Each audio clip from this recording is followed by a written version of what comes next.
They lost.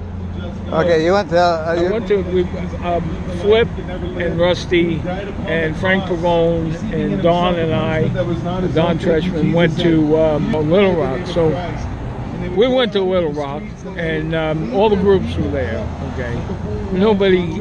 Bill Clinton had just signed the face bill that Friday, and we were there, and he signed the face bill.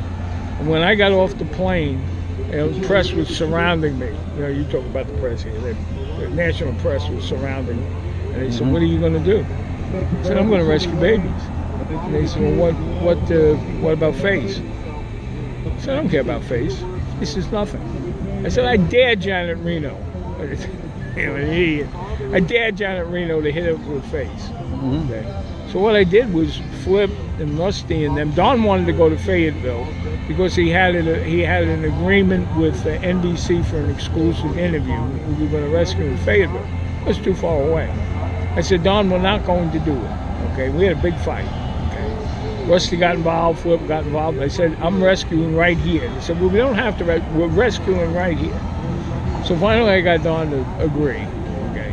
And so what we did was Flip and Rusty and Frank Pavone. They got all that. We took 30 people and hid them in a little motel that was right down the street. We hid them in a room, okay, a couple of rooms. And then when they took all the police and all the pro aborts up to this other abortion mill. Now, the one we rescued out was the one that Jennifer Flowers had her baby killed, Bill's baby killed. So what we did is when we saw we had a spy, and they said, "Okay, it looks like the first customer is ready to come in." There was one cop and two pro aborts, and the cop was just standing there, and the pro aborts were eating lunch. And we just walked, and the cop's going, "I'm going to spray you. I'm going to spray you. Don't go any farther. I'm going to spray you." And we just said, "Thank you, officer. God bless you." We just walked out the door and sat down, okay, and stopped all the women from going in. It was just one of the greatest rescues. Okay? Right. It was a great rescue. So then the police came, and we were arrested, and we were taken to the police academy in Brook. So that was the one where we came back, all 30 of us. We came back. And Pro-Life Anderson, remember him? Yeah. Andy Anderson. He was in his Air Force uniform.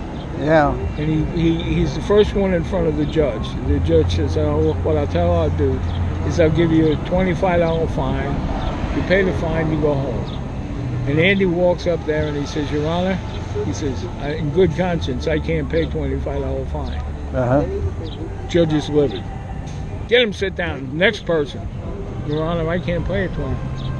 And finally he says, "Every one of you go out in that parking lot, and you better come up with the decision that you're going to pay that $25 fine."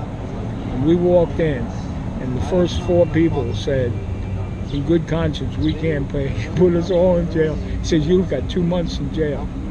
So we got put in jail, right? In this Little Rock jail that's crammed. Right. And they take me and they put me in with the Bloods, okay? Right.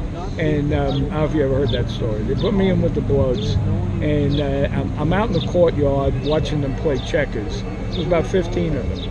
And Bill Cleary was there, and a little fat guy, I forget his name.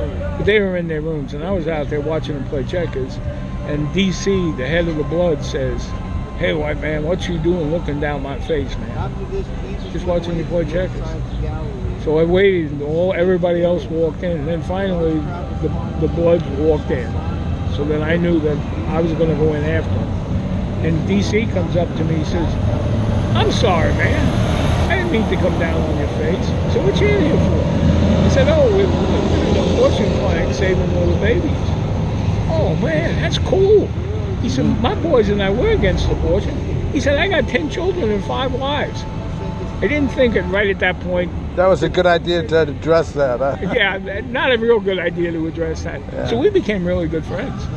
So then what they did was, and I could talk to his boys. They let me. He said, if you got problems, guys, you come talk to the preacher here. And they put a Crip suit on me. Uh-huh. They gave me a jumpsuit with Crip writing against the Bloods. Right. And DC saw it and he said, "Preacher, what you got? That's against us, man."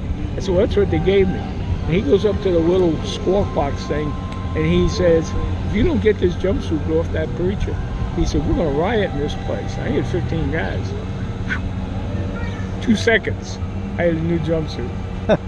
And that was a good experience. And then finally, after about a week and a half, or week maybe, everybody else is down crammed in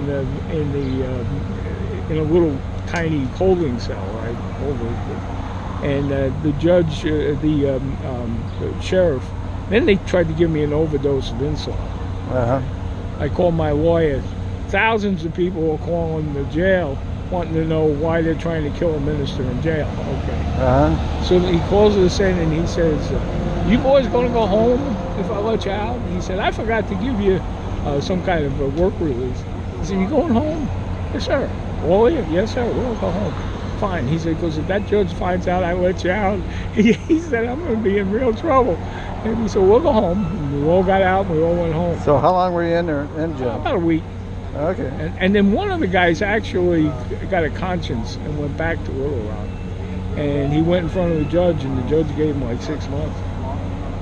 So it worked out well. Yeah.